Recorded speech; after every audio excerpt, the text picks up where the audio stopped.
معافی مانگنا۔ اگرچہ مفہوم کے لحاظ سے یہ ہم معنی ہی بنتے ہیں، لیکن ان کا جو اصطلاحی مفہوم ہے وہ یہ ہے کہ جب آپ پچھلے گناہوں سے معافی مانگ رہے ہوتے ہیں تو اس کو استغفار کہتے ہیں۔ اللہ تعالیٰ نے اس استغفار کو بڑا پسند فرمایا، بڑا پسند فرمایا، اور یہ استغفار کے جملے مالی کو اتنے پسند آئے کہ اللہ نے نبی پاک علیہ السلام کو بھی حکم دیا، کہا محبوب آپ بھی میری بارگاہ میں استغفار کریں۔ اگرچہ حضور کا استغفار اس معنی میں نہیں ہے، بلکہ نبی پاک کا استغفار تو بلندی درجات کا معاملہ ہے، چونکہ استغفار خود ایک عبادت ہے، تو یہ عبادت کرنے کا اللہ نے اپنے محبوب کو بھی ارشاد فرمایا۔ جب فتح مکہ ہوئی تو فرمایا اذا جاء نصر اللہ والفتح، جب اللہ کی مدد آئی تو پھر فتح نصیب ہوئی، ورأیت الناس يدخلون فی دین اللہ افواجا، تو پھر آپ دیکھیں گے لوگوں کو، لوگ فوجوں کی فوجیں دین میں داخل ہو رہے ہیں۔ لوگ پہلے ایک ایک دو دو کر کے آیا کرتے تھے، تو اب فوجوں کی فوجیں آ رہی ہیں، تو یا اللہ ہم کیا کریں؟ تو رب کریم نے فرمایا محبوب فسبح بحمد ربک واستغفر، اپنے رب کے لیے حمد کرو، تسبیح پڑھو اور استغفار کرو۔ کیا کرو؟ استغفار، معافی مانگو، اس کے حضور آگزاری کرو، استغفار کرو۔ معنی یہ ہوا کہ جب تو غلطی ہو جائے پھر بھی استغفار کرو، جب اللہ زیادہ نعمتیں دے پھر بھی استغفار کرو۔ ہمارے ہاں یہ ہوتا ہے کہ جب تو کوئی نقصان ہوتا ہے تو وہ اللہ کی طرف سے ہوتا ہے، نقصان ہو جائے تو کہتے ہیں اللہ کی مرضی تھی، اور فائدہ ہو جائے تو کہتے ہیں میں نے محنت ہی بڑی کی تھی، میری جدوجہد بڑی تھی۔ ایک بچہ ایک دفعہ میرے پاس کہیں انٹرویو کے لیے جا رہا تھا، تو دعا کرانے آیا، کہنے لگا میں نے وہاں جانا ہے، دعا کیجیے گا اللہ تعالیٰ کامیابی دے۔ میں نے دعا کی، کچھ اس کو پڑھنے کو بتایا، لیکن کامیاب نہ ہو سکا، لوٹ آیا۔ تو میں نے پوچھا کہ کیا بنا؟ کہنے لگا حضرت صاحب بس اللہ کی مرضی تھی، اللہ کی مرضی تھی۔ پھر ایک دفعہ گیا تو نہ کہا اللہ کی مرضی تھی، تیسری دفعہ گیا کامیاب ہو گیا۔ تو بھئی اب کیا بنا؟ کہنے لگا جی جب میں داخل ہوا تو اس نے جاتے ہی مجھ سے پوچھا سب سے پہلا سوال یہ کہ تمہیں جنرل نالج کی بھی کچھ معلومات ہے یا شعبے کے آدمی ہو؟ تو میں نے کہا جناب پوچھیے۔ تو انہوں نے پاکستان کا حدود اربہ پوچھا تو میں نے فٹافٹ بتا دیا۔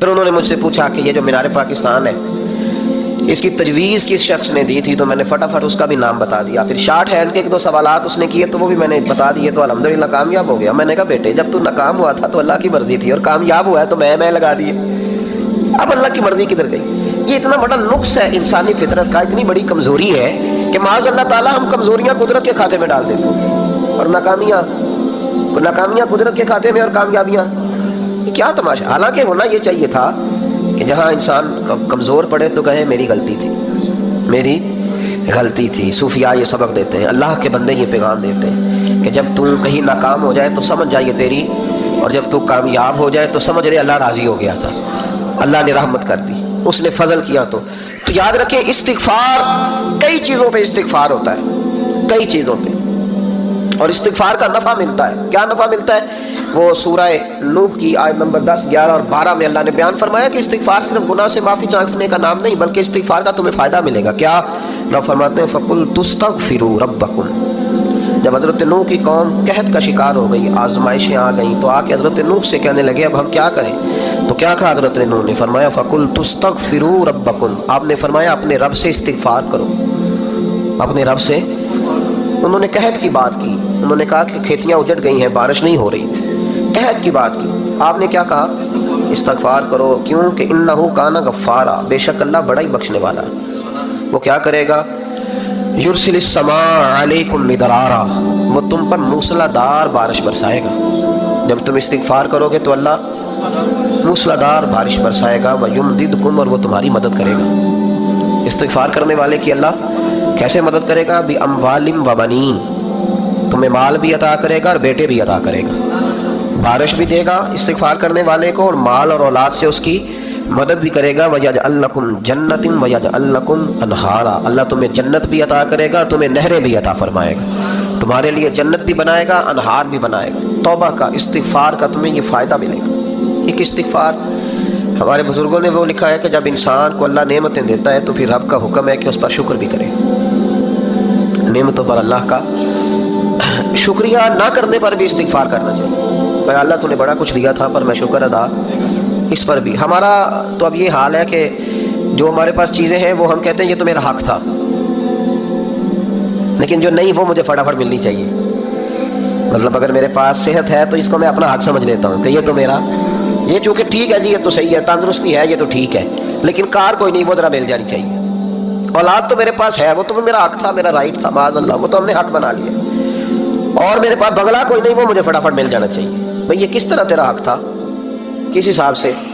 یعنی جو چیزیں ہیں ان کو سنبھالنے کی فکر نہیں ہے، اور جو نہیں ہے ان کے طلب کی فکر لگی ہوئی ہے۔ شکر نعمت کو محفوظ کر دیتا ہے، شکر نعمت کو محفوظ کر دیتا ہے، اور ناشکری نعمت کو لَئِن شَكَرْتُمْ لَأَزِيدَنَّكُمْ وَلَئِن كَفَرْتُمْ إِنَّ عَذَابِي لَشَدِيدٌ۔ اللہ فرماتے ہیں شکر کر، میں تیری نعمتوں میں اضافہ کر دوں، اور ناشکری کرے گا تو عذاب دوں گا۔ شکر نہیں نہ ہوتا، شکر نہیں ہوتا۔ دیکھیں نا، 100 روپے ابا جی نے دیا ایک بچے کو، اور اس کو کہا کہ جا دکان سے کچھ چیز لے آ، تو وہ 100 روپیہ اس نے رستے میں جاتے ہی کہیں پھاڑ دیا، جب گوا دیا، تو اب وہ والد سے دوبارہ 100 مانگتا ہے، تو والد کہتا ہے کہ پہلے 100 کا تو نے کیا کیا؟ نہیں سمجھ آئی آپ کو میری بات؟ پہلے 100 کا کیا کیا؟ تو وہ کہے گا جی بابا میرا دل کرتا تھا میں نے پھاڑ دیا۔ جوان بچہ ہے، سمجھدار ہے، 12-14 سال کا ہے، وہ میرا دل کیا تھا میں نے پھاڑ دیا، ختم ہو گئی بات۔ ابا نے یہاں 100 دے دے گا؟ سبحان اللہ، کتنے خوش ہو کے آپ کہہ رہے ہیں نہیں دے دینا تو، یہ کیسے ہو سکتا ہے بھائی؟ کروڑ پتی والد بھی ہو تو 100 کا نوٹ دوبارہ دیتا کیوں؟ بیٹا نہیں اس کا پیار نہیں، کیوں نہیں دے رہا؟ وہ کہتا تو نے میرے پہلے 100 کی قدر نہیں ڈالی، نیا تجھے کیسے مل جائے؟ تو نے خیال ہی نہیں کیا، تو نے جدوجہد ہی نہیں کی، تو نے۔ حضرت مولانا رومی نے مثال دی ہے، جناب رومی فرماتے ہیں کہ بغیر محنت کے لوگوں کو اللہ نے نعمتیں دی ہیں تو انہوں نے شکر ہی نہیں ادا کیا۔ اندھے سے پوچھ آنکھ کی قدر کیا ہے، پوچھ اندھے سے، پوچھ معذور سے کہ ٹانگوں پہ چلنا کتنی بڑی نعمت ہے، کبھی پوچھ اس سے جس کا مکان تو ایک کنال میں ہے پر رونے والا بچہ کوئی بھی نہیں، پوچھ اس سے جس کی جیبیں دولتوں سے بھری ہوئی ہیں پر کوئی نہیں کہتا کہ ابا 10 روپے دینا، پوچھ یہ کتنی بڑی تکلیف ہے۔ حضرت رومی نے لکھا ہے، وہ فرماتے ہیں کہ ایک والد تھا تو اس نے بڑی دولت کمائی تھی، تو اس کا بیٹا بے دریغ ہی اڑاتا رہتا تھا، کبھی ادھر پیسے بھگا دیے، کمائے نہیں تھے نا، محنت نہیں نہ کی تھی، کمائے نہیں تھے۔ والد بڑا سمجھاتا تھا پر سمجھ نہیں آتی تھی۔ ایک دن اس کے ابا کے ذہن میں ایک بات آئی، وہ کہنے لگا بیٹے یار میں کنگال ہو گیا ہوں، اچانک حالات خراب ہو گئے، ایک آنا مجھے چاہیے، دوائی خریدنی ہے، کہیں سے لے کے آؤ۔ اس نے کہا ابا مسئلہ ہی کوئی نہیں، یار ہی بڑے ہیں، بہت سارے لوگوں کے ساتھ رات میں جاتا ہوں روٹی کھانے ہوٹل میں، کئی ہیں جو میرا انتظار کر رہے ہوتے ہیں، فیس بک والے اور جناب وہ سیلفی والے، بڑے سارے ہیں جو کہتے ہیں تیرے بغیر گزارا ہی نہیں، بڑے ہیں جو روز سویرے اٹھ کے پہلے مجھے السلام علیکم کا میسج کرتے ہیں، پھر اس کے بعد کسی اور سے، بڑے ہیں کوئی مسئلہ ہی نہیں۔ ایک کے پاس گیا، ایک آنا چاہیے، اس نے دے دیا، لا کے ابا کو دیا، تو ابا گھر کے اندر جو امیر لوگ ہوتے تھے گھر میں کنواں کھدوا لیتے تھے، ابا کنویں کے کنارے بیٹھا تھا، جب بیٹے نے آنا لا کے رکھا تو اس نے پانی میں پھینک دیا۔ اگلی صبح پھر کہا بیٹے ایک آنے کی ضرورت ہے، دوا خریدنی ہے، اس نے کہا مل جائے گا۔ 2 4 5 دوست ابھی ہیں بڑے مالدار، ان سے جا کے کہا، ایک سے آنا لایا، ابے نے پھر پھینک دیا، تیسرے دن بھی پھینک دیا، چوتھے دن بھی، یار اب ختم ہو گئے۔ کچھ آہستہ آہستہ دوستوں کو پتہ چل گیا کہ کنگال ہو گیا ہے، خبر پھیل جاتی ہے نا، اب بھوکا ہو گیا، اب آہستہ آہستہ موبائل بند ہونے لگے، آہستہ آہستہ جو ہے وہ نمبر بلاک ہونے لگا، حالات بگڑ گئے۔ اب جب اسے پتہ تھا کہ یار تو اب دروازہ کھٹکھٹاتا ہوں تو کہتے ہیں کہ اسے کہہ دو میں گھر نہیں، ابا نے تو آنا مانگنا ہے، اور میں بے دریغ دولت ابا کی اڑاتا رہا ہوں، اب یہ بھی نہیں کہہ سکتا کہ مجھے دیتا کوئی نہیں۔ شہر سے باہر نکل گیا، سارا دن مزدوری کی، جد و جہد کی، کبھی کام کیا نہیں تھا، ہاتھوں پہ چھالے پڑ گئے۔ بڑا مشکل ہوتا ہے جن لوگوں نے کام نہ کیا ہو، انہیں کرنا پڑ جائے تو تکلیف کا شکار ہو کے ایک آنا کمایا، شام کو لا کے والد کی ہتھیلی پہ رکھا تو اس نے پھینکا نا جب کنویں میں تو چیخ پڑا، کہنے لگا ابا جی آپ سیانے بیانے بندے ہیں، روز پیسے لا کے دیتا ہوں، کنویں میں پھینک دیتے ہو، کوئی کرنے والی بات کرو، نہیں دوائی کھانی تو نہ کھاؤ، ضائع کیوں کرتے؟ بیٹے کو باپ نے تھپکی دے کے بٹھا لیا، اس نے کہا بیٹا میں نے پہلے دن تو نہیں پھینکا، تو 7واں دن میں روز پھینکتا ہوں، آج تیری چیخیں کیوں نکلی؟ کہنے لگا ابا پہلے ادھار کے تھے آج مزدوری کے ہیں۔ نہیں سمجھ آئی بات؟ پہلے بولیے، اور آج میری محنت ہے، مزدوری ہے، جد و جہد ہے۔ تو والد کہنے لگا بیٹے یہی میں تجھے سمجھانا چاہتا تھا، وہ میرے بھی محنت کے ہیں جو تجھ روز یاروں کو کھلا آتا ہے، وہ میں نے بڑی جد و جہد سے جمع کی ہے، میں کنگال نہیں ہوا، صرف تجھے سمجھانا تھا۔ او بھائی یہ آنکھیں تیری محنت کی نہیں نا، اس لیے تو شکر نہیں ادا کرتا، یہ وجود، یہ ٹانگیں، یہ شعور، یہ تیری جد و جہد کا نہیں، جو عقل کی دولت اللہ نے دی ہے نا یہ تیری محنت کی نہیں، اگر محنت کی ہوتی تو سجدے میں پڑا رہتا، تو خیال کرتا۔ اللہ نے آنکھیں دی ہیں قرآن دیکھنے کے لیے، جب کوئی کسی گندی چیز کو دیکھتا ہے تو ناشکری کرتا ہے، جب غلط طرف اٹھاتا ہے یہ چیزیں تو ناشکری کرتا ہے۔ صاحبو یاد رکھنا اور اس پر ضرور غور کرنا کہ جب نعمتوں کا شکر ادا نہ کیا جائے تو پھر ہمیں استغفار کا حکم دیا گیا ہے۔ پھر کیا کرنا ہے ہم نے؟ استغفار کہ یا اللہ ہم تیری نعمتوں کا شکر ادا نہیں کر سکے تو ہمیں معاف فرما دے، تو ہم سے درگزر فرما، معاف فرما۔ ایک استغفار اس بات کا ہے کہ دیکھیں نا یہ رسول پاک علیہ السلام کا فرمان، یہ حدیث امام راضی نے لکھی ہے، اور نبی پاک کی فرمان کے لحاظ سے جو چیز ہمارے سامنے آئے نا اس پر ہماری آنکھیں بھی کھل جانی چاہیے، دل بھی کھل جانا چاہیے کہ کوئی خاص ہی بات تھی جو حضور نے بیان فرمائی صلی اللہ علیہ وسلم۔ سرکار دو عالم علیہ السلام نے فرمایا ایک آدمی نے 500 سال بغیر ریاکاری کے اللہ کی عبادت کی. کتنے سال؟ 5 سال نہیں ہوتی بغیر ریاکاری کی. تہجد پڑھنے والا جب تک 6 لوگوں کو بتا نہ دے تہجد پڑھی ہے اتنی دیر تو تہجد آگے بڑھتی نہیں. کم از کم 6 بندوں کو پتہ ہونا چاہیے. اور میرے جیسے حاجی نمازیوں کا تو دل کرتا ہے کہ وظیفے پہ بندہ رکھا جائے جو تعریفیں کرے صبح و شام. حاج صاحب کی کیا بات ہے، حضرت صاحب کی وظیفہ دیں گے اس کو مہینے کا، وہ تعریف کرے کھول کے کہ آپ کی بڑی بات. یہ مرض ہے تعریف سننا نا، یہ بیماری ہے، اس نے جھوٹ کو جنم دیا ہے، بہت بڑا مرض ہے. حضرت سعدی نے اس پر بہت بڑے مقالہ جات لکھے اور فرماتے ہیں یہ مرض کچھ لوگوں میں بہت زیادہ ہوتا ہے. ایک امیروں میں، امیر لوگ ناراض نہ ہو جائیں پر انہوں نے کہا ہے تو کوئی حکمت ہوگی نا. امیروں میں تعریف سننے کا مرض بہت زیادہ ہوتا ہے. فرماتے ہیں ایک بادشاہوں میں اور تیسرا عورتوں میں، ان میں یہ بیماری بہت زیادہ ہوتی ہے. کوئی تعریف نہ کرے تو خود اپنی کرنی شروع کر دیتے ہیں، خود ہی کہہ دیتے ہیں کہ کیا بات سی میرے ابا جی تھے وہ 100 حال چلتا سی 150 بندہ ٹکر کر ابا جی چھڈ تو دس تیرے کنے چل دے، تیرے کو کنے بندے روٹی کھاتے، اپنی بات کرنا. اقبال کہتے تھے تو وہ آباد تمہارے ہی مگر تم کیا ہو، ہاتھ پہ ہاتھ درے منتظر فردا. ابا جی کی دادا جی کے چھوڑ اپنی کر، ہمیں تو تیرا پتہ ہے تو اپنی بات کر، تیرے اندر بھی کوئی چیز ہے کہ نہیں. ابا دادا تو سب کے بڑے ہیں، حضرت آدم کی اولاد ہے تو حضرت آدم نبی تھے تو باپ دادا تو سب کے بڑے بڑے ہی ہیں. بات یہ ہے کہ اپنی بات کرنی چاہیے نا. تو یہ بیماری ہے، یہ نقص ہے. 500 سال بغیر ریاکاری کی عبادت اور بیان میرے نبی کریم علیہ السلام فرما رہے ہیں. 5 بولیے، یہ بہت بڑا مسئلہ ہے. دکھاوا نہ ہو، ریاکاری نہ ہو. ہم مجالس میں جاتے ہیں نا جناب، محافل میں تو لسٹ ملتی ہے، یہ جج صاحب نے صدارت ہے، انہوں نے خصوصی تعاون کیا ہے تو یہ فلانے صاحب ہے تو ان کا بھی نام لینا ہے. تو میں کبھی کبھی کہہ دیتا ہوں کہ یار آپ نے تو کہا تھا یہ نبی پاک کی تعریف کی محفل ہے اور یہاں آپ نے لسٹ لگا دی ہے پوری تعریف کرنے والوں کی. کچھ ضروری ہے کسی کا نام لینا اور اس کا جناب ذکر کرنا اور اشتہار پہ اس کی فوٹو آنا، یہ کچھ ضروری ہے؟ ویسے بھی کوئی اچھا لگتا ہے کہ نبی پاک کے نام کی محفل اور میں کہوں میں صدارت کر رہا ہوں؟ ڈرنا چاہیے نا مجھے اللہ تعالیٰ. حضور کی محفل اور میری صدارت، اس پر کبھی غور کریں. اگر کوئی راہ طریقت کا مسافر ہوگا تو تڑپ جائے گا کہ نبی پاک کے نام کی محفل اور سرپرستی ایک ایسے آدمی کی جس کو وضو تک نہیں کرنا آتا. چھ مانا دار وہ دھندا ہے معاذ اللہ تعالیٰ، جس کا جو دل کرے وہ کرتا جائے. 500 سال بغیر ریاکاری کی عبادت کی. 500 بڑا مشکل ہوتا ہے. حضور فرماتے ہیں یہی بندہ جب اللہ کے حضور کھڑا کیا جائے گا تو رب کریم اس سے کہے گا کہ چلو اس کو میرے فضل سے جنت میں لینا. تو عرض کرے گا مالک فضل تو ٹھیک ہے پر 500 سال لگائے میں نے. 5 وہ مولوی صاحب میری طرح کے بیچارے جو امام مسجد ہوتے ہیں نا تو وہ بھی کہتے ہیں جب میں آیا تھا تو 30 بچے تھے مسجد میں، اب 80 ہو گئے. تو بھائی یہ بندوں کو بتانے کی کیا ضرورت ہے، یہ تو اللہ کی رضا کے لیے ہے نا. تو چھوڑ اس میں اتنا تذکرہ کرنے کی کیا حاجت. 500 سال جس نے لگائے، بول پڑا یا اللہ 500 سال لگائے اور تو کہتا ہے کہ اس کو میرے فضل سے لے جاؤ. تو رب کریم نے فرمایا چلو کوئی نہیں، پھر انصاف کر لیتے ہیں. الٹی آنکھ کی روشنی نکال کے ترازو کے ایک پلڑے میں رکھو اور 500 سال کی بغیر ریاکاری کی عبادت دوسرے پلڑے میں رکھو. کبھی اس مریض سے پوچھنا جس کو ڈاکٹر کہہ دیتا ہے کہ تیری آنکھ کا علاج نہیں ہو سکتا. بے بس ہوتے ہیں ڈاکٹر، جواب دے جاتا ہے شعور. پوچھ کبھی اس شخص کو، کہتے ہیں بس جناب اب آپ اپنی آنکھیں موجود ہونے کے باوجود آپ دیکھ نہیں سکتے، اتنی موٹی آنکھ لگی ہوئی ہے، لیکن روشنی اللہ چاہے تو دیتا ہے، نہ چاہے تو نہیں دیتا. 5 ایک آنکھ کی روشنی ایک پلڑے میں رکھ لو اور دوسرے میں 500 سال کی عبادت رکھ دی. اللہ اکبر. تو رب کریم نے فرمایا اب تولو. جب تولی تو وہ عبادت تھوڑی تھی اور ایک نعمت زیادہ تھی. اللہ نے فرمایا یہ تو بھائی اس کو تو 500 سال دیے تھے، یہ تو ایک نعمت کا شکر نہیں ادا کر سکا، پکڑو اس کو دوزخ میں ڈالو. یہ کر کے کیا آیا ہے؟ پکڑو جہنم میں ڈالو اس کو، لے چلو. ترمذی شریف کے لفظ ہیں، نبی پاک نے ہمیں سمجھایا اور ایک جملے میں ساری بات ختم کر دی. حضور فرمانے لگے تو اللہ کی تھوڑے دیے ہوئے رزق پہ راضی ہو جا، وہ بھی تیری تھوڑی عبادت سے راضی ہو جائے گا. اور اگر تیرا پروگرام ہے نا لمبی چوڑی جائیدادوں کا تو پھر سجدے بھی لمبے کر، پھر لمبے کر میں تو بھی. یہ کیا بات ہوئی؟ آج اتنی دولت بڑھتی جاتی ہے، عبادت سکڑتی جاتی ہے، وقت ہی نہیں، ٹائم ہی نہیں، یہ بڑھا پھر. تو جب دوزخ میں جانے لگا نا تو پھر خیال آیا. تو حضور فرماتے ہیں استغفار کرنے لگا، کہنے لگا اللہ میں بھول گیا تھا، اللہ مجھے غلطی لگ گئی. استغفار کر رہا. تو جب اس نے استغفار کیا تو رب کریم تو پہلے ہی بڑا قبول کرنے والا ہے. یا اللہ میں بھول گیا، تو فرمایا چلو جو استغفار کرے اسے تو میں ویسے ہی معاف کر دیا کرتا ہوں، اسے بخش دو، اسے میرے فضل سے جنت میں لے جاؤ. پہلا استغفار. ہمارے بزرگ نے ایک مراقبہ کراتے تھے. مراقبہ ان فی خلق السماوات والارض واختلاف اللیل والنہار لآیات لأولی الالباب. مراقبہ ہوتا تھا اللہ کی نعمتوں پر غور کرنے کا نام. تو اکیلا بیٹھ، گردن جھکا اور غور کر خدا کا فضل کتنا ہے اور میری اس میں محنت کتنی، اس کا شمار کر.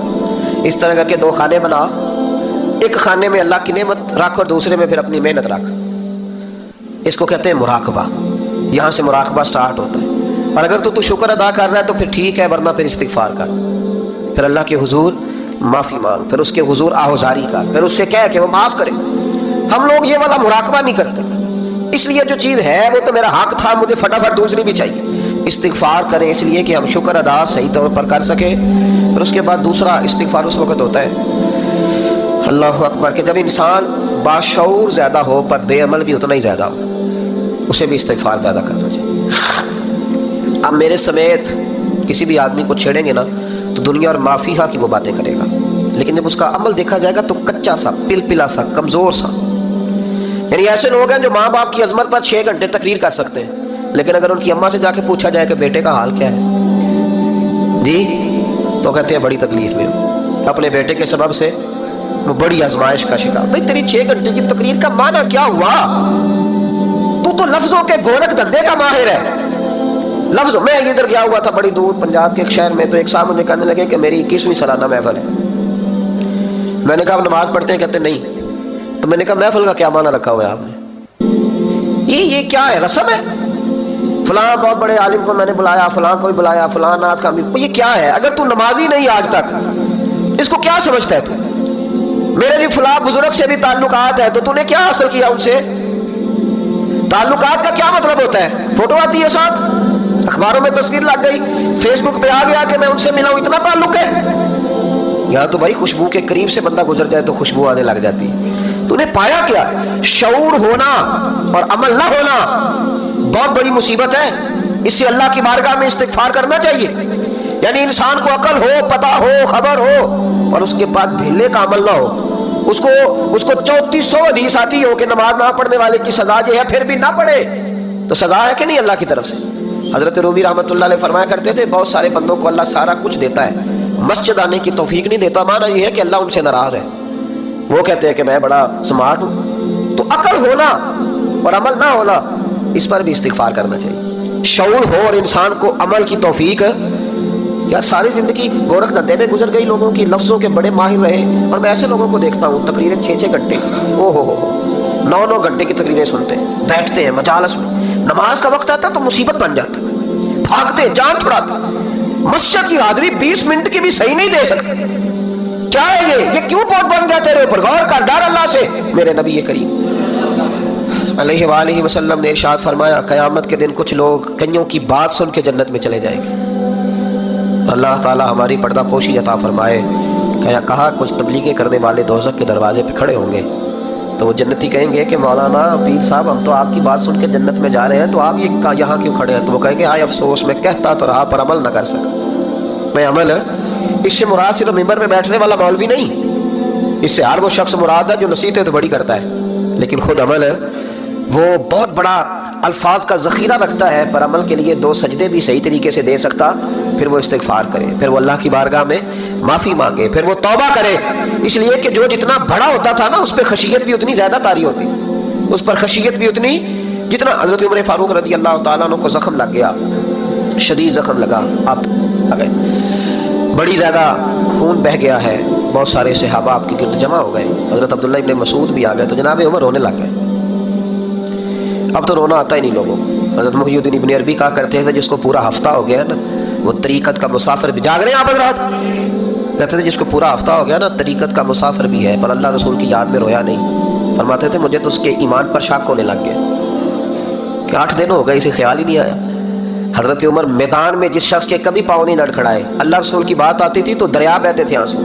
یہاں حال ہی کوئی نہیں، خشک جملے اور جناب موٹے موٹے تراشے ہوئے فکرے اور لفظوں کی ہیرا پھیری، اس کے علاوہ کوئی چیز نظر ہی نہیں آتی. حضرت عمر رونے لگے، آخری وقت ہے، تڑپ رہے ہیں، آنسو بہہ رہے. حضرت عبداللہ ابن مسعود آ گئے، انہوں نے کہا عمر تیری ہجرت بھی بڑی باکمال تھی، تیرا اسلام قبول کرنا بھی بڑا ہی باکمال تھا، حضور بھی تجھ سے ہمیشہ راضی رہے. عمر تو روتا کیوں ہے یار؟ بات تو یہ ہے کہ جب تو نے خلافت سنبھالی تو پھر تیرے طریقے بھی باکمال ہی تھے، اور جب تو میدان میں اترتا تھا پھر بھی تیرے معاملات باکمال تھے، اور جب تو مال غنیمت بانٹتا تھا پھر بھی تو باکمال. یار ہر موقع پہ تو باکمال تھا تو جاتے دفعہ روتا کیوں ہے؟ ان کا استغفار دیکھو، ان کی توبہ دیکھو. حضرت عمر پھر رو پڑے، کہنے لگے عبداللہ لوگوں کو میری نیکیوں کا پتہ ہے، گناہوں کا تو نہیں نہ پتہ. وہ تو میں جانتا ہوں یا میرا مالک جانتا ہے نا. نیکیاں تو سب کے سامنے, پر من آنم کے من دانم, جو اندر چھپے ہوئے گناہوں کے ڈھیر ہیں وہ تو میں جانتا ہوں. کہ تو نے میرے کلمہ پڑھنے سے لے کر میری حکومت تک میری ساری نیکیاں گنوائی ہیں, اب دعا کر میرے لیے کہ رب میری نیکیاں اور بدیاں برابر برابر کر دے, مجھے درجہ نہیں چاہیے, بس اللہ مجھے معاف کر دے. درجوں کی ضرورت نہیں ہے. یہاں تو لوگ درجات لے کے بیٹھے. حافظ کہتا ہے کہ میں جتنے آیتیں ہوں گی اتنے میرے درجے بلند ہوں گے. پہلے درجوں والا کام تو کوئی کرنا. مولانا کہتے ہیں کہ نور کے ممبر پہ بیٹھوں گا, بھائی پہلے بتا نور کے ممبر کی طرف تیرا سفر بھی جاری ہے کہ نہیں. تاجر کہتا ہے کہ میں سخاوت کروں گا تو حضرت عثمان کے ساتھ جگہ ملے گی, پر حضرت عثمان کی سخاوت اور اپنی سخاوت کا فرق بھی دیکھ. مجاہد کہتا ہے کہ میں نبی پاک کے جہاد والے صحابہ کی پشت پہ رہوں گا تو پہلے اپنے کام تو دیکھ. اور جب ساری باتیں سمجھ میں نہ آئے تو پھر اللہ کی بارگاہ میں استغفار کر, پھر بیٹھ. بڑے لوگ استغفار کرتے, معافی چاہتے, اور یہ استغفار پھر اتنا کرم کرتا, اتنی آسانی کرتا, اس قدر بہتری کرتا کہ وہ مانگ تو اپنے گناہوں کی معافی رہے ہوتے تھے اور اللہ رحمتوں کے دروازے کھول دیتا تھا. اللہ ان پر کرم کے دروازے. حضرت امام حسن کے پاس ایک شخص آیا, حضرت امیر معاویہ بیٹھے تھے, تو اس نے امام حسن سے آ کے کہا کہ حضور اولاد نہیں ہے, کوئی دعا کر دے. تو جو ہے میری بات پر, اب بھی لوگ پیروں کے پاس آتے ہیں نا, ماشاءاللہ سے اللہ خیر فرمائے, تو پیر صاحب اگر وظیفہ بتائیں تو وظیفہ چونکہ پڑھنا پڑتا ہے وہ کام مشکل ہے. لہذا تویز تو پیروں نے بھی اب ماشاءاللہ بڑی ترقی کر لی, انہوں نے بھی تویز چھپوا کے رکھ لی ہے. کون لکھے اتنی تویز, جو کہ ہر مرید کو تو تویز چاہیے. انہوں نے نا جی تویز پکے چھپوا لی ہیں, کچھ نے مورے بنوا لی ہیں. دیکھتا رہتا ہوں, میرا شوق ہے نا, میں دیکھتا رہتا ہوں کہ مور لگائی, اس کو باندھا, اللہ خیر کرے. اب وہ نفسیاتی معاملہ ہے, ظاہر ہے 100 بندہ تویز لے کے گیا ہے تو 1.5 کو تو فرق پڑے گا ہی نا بیچ میں سے.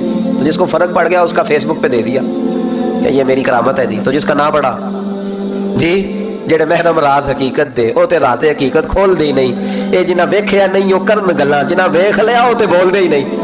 ہمارے ایک حضرت تھے تو ان کے پاس ہم بیٹھے تھے, نیک آدمی, تو تویز دیا تو مرید کہنے لگا حضور دوبارہ کب آؤں, کہنے لگے فرق پڑ گیا تو آ جانا, نہیں تو کہیں اور چلے جانا. اس لیے کہ شیخ عبدالعزیز دباغ رحمۃ اللہ علیہ کے ایک مرید نے کہیں تنقید کر دی تھوڑی سی. یہ لفظ بس نا بہت بڑے ہیں, ان کی میں تشریح نہیں کروں گا, جتنے جملے اتنی بات کر کے بیت جاؤں گا. ان کی تشریح نہیں ہو سکتی, یہ ان کی توضیح نہیں ہو سکتی, کچھ تفصیل نہیں ان کی ہو سکتی. یہ جملے بڑے, میں کوئی تشریح نہیں کروں گا. اس نے کہا کہ حضور فلاں فلاں فلاں فلاں جگہ مجھے پریشانی ہے آپ کے حوالے سے. تو آپ فرمانے لگے میں نے کون سا باندھا ہوا ہے, نہیں سمجھ میں بات آتی تو کہیں اور چلا جا. باندھ کے رکھا, نہیں دروازے کھلے ہوئے ہیں, کہیں اور چلا جا, ختم ہو گئی بات. تنقید کرنے کی ضرورت چھٹی, اس لیے کہ وہ لوگ بت نہیں بناتے تھے کہ بس ادھر ہی پوجا کرنی ہے کہ کہیں اور نہیں جانا. یہ چھوڑے, ہے نا ہمارے یہاں چکر چلا ہوا, میرے علاوہ کہیں اور نہ جانا. شیخ عبدالوہاب شرونی فرمایا کرتے تھے یہ تو نقص ہے تیرے اندر کا, یہ تو تیرے اندر کا نقص ہے. اگر تو قابل ہوتا تو کہتا جا سنگیا سارا زمانہ دیکھا, اگر کوئی میرے جیسا ملا تو چلا جانا, اور اگر میری طرح کا نہ ملا تو پھر کہیں اور جا دیکھا سارا. وہ بھائیو کیا چکر ہے, وظائف لوگ پوچھتے تھے تو ان پہ عمل کرتے تھے, وہ چیزیں فائدہ دیتی. حضرت امام حسن سے آ کے وظیفہ پوچھا, اس شخص نے کہا حضور اولاد کوئی نہیں تو وظیفہ بتائے, تو آپ نے فرمایا استغفار پڑھا کر. کیا کر, اس نے کہا ٹھیک ہے. تو حضور پھر میں دوبارہ کب آؤں, تو امام حسن کہنے لگے بے اولاد ہے نا تو, استغفار کا وظیفہ بتایا نا, کہا. فرمانے لگے اب اس وقت آنا جب اللہ تجھے 10 بیٹے عطا کرے گا. کتنے, 2-4 نہیں, 10 ہی کہہ دیے. تو حضرت امیر معاویہ رضی اللہ تعالیٰ دیکھا, کہنے لگے حسن اتنا بڑا دعویٰ. آپ فرمانے لگے میں نے کہہ دیا نا تو اللہ فضل کرے گا. ہاں ہاں اللہ خیر کرے گا, خیر ہو جائے گی. وہ شخص کئی سالوں کے بعد آیا, کئی سالوں کے بعد, تو حضرت امیر معاویہ کو بھی ساتھ لایا. کہنے لگا حضور اللہ کے فضل سے اللہ نے 10 بیٹے عطا فرمائے, پورے 10 ہی اللہ نے دیے. تو حضرت امیر معاویہ کہنے لگے جناب بات تو آپ کی سچی ہو گئی, پر مجھے بھی بتائیے وظیفہ کہاں سے لیا. فرمانے لگے قرآن پاک سے, سورہ نوح کی 10, 11, 12 آیت پڑھو. اللہ فرماتے ہیں تم استغفار پڑھو, میں تمہاری بیٹوں سے بھی مدد کروں گا, مالوں سے بھی مدد کروں گا. تو میں نے استغفار بتائی تھی, اور قرآن میرے اللہ کا ہے, رب کا وعدہ جھوٹا ہو سکتا. فرمایا 10 بیٹے ملنے تھے, میں نے کہہ جو دیا تھا. وہ میرے بھائیوں یاد رکھیں, استغفار اللہ کی رحمت نازل کر. ایک ہوتا ہے خوف, ایک ہوتی ہے خشیت. خوف والے لوگ توبہ کرتے ہیں, خشیت والے استغفار کرتے ہیں. ایک ہوتا ہے خوف, ایک ہوتی ہے خشیت والے استغفار کرتے ہیں. نبی کریم علیہ السلام نے فرمایا میں دن میں 100 مرتبہ استغفار کرتا ہوں, دن میں 100. توبہ والا کہتا ہے کہ میں بھول گیا تھا, مجھے معافی مل جائے, اور خشیت والا کہتا ہے میرا یار ناراض نہ ہو جائے, وہ استغفار ہی کرتا رہتا ہے, وہ معافی. حضرت رومی نے مثال دی ہے, فرماتے ہیں ایک عورت تھی تو بھیک مانگا کرتی تھی. ایک دن بادشاہ کے دروازے پہ بھیک مانگنے گئی تو بادشاہ کو پسند آ گئی, اس نے نکاح کر لیا.